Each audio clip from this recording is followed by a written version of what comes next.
மல்லி நேயர்களுக்கு வணக்கம். நம்ம மல்லி சீரியல்ல இன்னைக்கு என்ன சுவாரஸ்யமா பார்க்க போறோம்னா, விபரீத முடிவு எடுத்த இந்த ரேணுகா அப்படியே செத்துட்டு இருந்தா நல்லாயிருக்கும் அப்படின்றவங்க மறக்காம இந்த வீடியோக்கு லைக் பண்ணுங்க. ஏன்னா அந்த ரேணுகா இருந்துக்கிட்டு எப்படியாச்சும் காப்பாற்றணும்னு ஒரு பக்கம் நம்ம விஜயும் மல்லியும் தவிச்சிட்டு இருக்காங்க.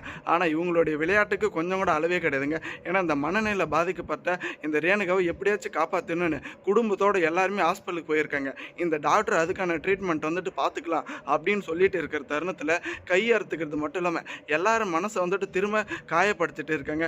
ஒரு கட்டத்தில் ஆல்ரெடி நம்ம விஜய்க்கு இருக்க இந்த ரேணுகா பண்ணிட்டு இருக்கிற சேட்டைக்கு நம்ம மல்லி மேலே கொஞ்சம் கூட அந்த ஒரு காதலே இல்லாமல் சுத்தமாக மல்லியை விறக்கிற நிலைமைக்கு போயிட்டு இருக்காங்க.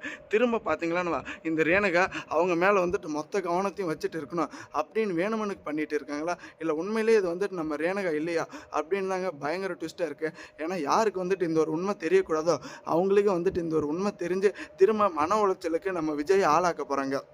ஏன்னா எங்கே போனாலும் நம்ம விஜய்க்கு நம்ம மல்லிக்கு எதிரி உண்டுங்க. ஏன்னா இந்த ஒரு ஹாஸ்பிட்டலில் நம்ம விஜய் நம்ம மல்லி ரேணுகாவை ஹாஸ்பிட்டலுக்கு கூப்பிட்டுட்டு வந்தது எப்படியோ இந்த ராஜேஸ்வரிக்கு தெரிஞ்சிருச்சு. ஏன்னா வெளியே வேலை செய்கிற இந்த ஒரு நர்ஸ் இருந்துக்கிட்டு உங்கள் தம்பியும் ஒருத்தர் ஹாஸ்பிட்டலுக்கு கூப்பிட்டுட்டு வந்திருக்காங்க அப்படின்ற தகவலை உடனே சொல்லிட்டாங்க. ஆல்ரெடி நம்ம ரஞ்சிதா தான் இந்த ரேணுகாவை ஹாஸ்பிட்டலுக்கு கூட்டின்னு வரும்போது பார்த்துட்டாலே இந்த ராஜேஸ்வரி கிட்ட சொன்ன போது இதை நம்ம ராஜேஸ்வரி நம்பலை. இப்போ இவங்க ரெண்டு பேருமே புறப்பட்டு ஹாஸ்பிட்டலுக்கு வராங்க. கண்டிப்பாக இப்போ பார்த்தீங்களன்னா வரப்போகிற எபிசோடில் நம்ம எதிர்பார்க்காத பயங்கர திருப்பமாக நம்ம விஜய்க்கு அமைய போகுது. ஏன்னா நம்ம விஜய் இருந்துக்கிட்டு எப்படியாச்சும் யாரோடைய கண்ணுக்கும் தெரியாமல் இந்த ரேணுகாவை குணப்படுத்திடணும். ஏன்னா அந்த ரேணுகா உயிரோடு இருக்கிறது தெரிஞ்சவா கண்டிப்பாக வெண்பாவுக்கும் ஆபத்து, மல்லிக்கும் ஆபத்து. ஏன்னா முதல் பொண்டாட்டி உயிரோடு இருக்கிற போது ரெண்டாவது பொண்டாட்டி ஏமாத்தினி இல்லாத மாதிரி செத்துட்டான்னு சொல்லிட்டு இப்படி ஒரு காரியத்தை பண்ணியிருக்குன்னு ரொம்ப பெரிய சிக்கலில் நம்ம விஜய்க்கு அமையுங்க. அதுக்கு முன்னாடி இந்த ஒரு ப்ராப்ளத்தை சால்வ் பண்ணணும்னு நினச்சிட்டு இருக்காங்க. நம்ம மனோகரன் சொன்ன மாதிரி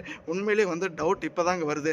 ஏன்னா மனநிலை பாதிக்கப்பட்ட இந்த ரேணுகா எப்படியாச்சும் இந்த டாக்டர் சொல்லிட்டு இருந்தாங்க இவங்களுக்கு பிளட்டு கொஞ்சம் தேவைப்படுது, ஏன்னா அவங்க மென்டலி பாதிக்கப்பட்டு இருக்காங்க அப்படின்னு சொல்லிட்டு இருக்கிற தருணத்தில் எப்பெல்லாம் இது ரேணுகாவை இல்லையான்னு செக் பண்ணுற சுச்சுவேஷனில் இவங்க அவசரமான ஒரு முடிவை எடுத்துட்டு இப்படி ஒரு கேவலமான ஒரு நிலைமைக்கு எடுத்துகிட்டு போயிடுறாங்க. ஏன்னா ஆல்ரெடி நம்ம மனோகரன் சார் இவங்க ரேணுகாவை இல்லையான்னு செக் பண்ணலான்னு ஒரு முடிவு பண்ணாங்க. அதுலேயும் இந்த ரேணுகா தப்பிச்சிட்டாங்க. இப்போ இந்த டாக்டர் மூலியமாகவும் தப்பிச்சாங்க. தேங்க்ஸ் ஃபார் வாட்சிங். மல்லி நேயர்களுக்கு மறக்காமல் உங்கள் கருத்துக்களை கமெண்ட் செக்ஷனில் கமெண்ட் பண்ணுங்கள்.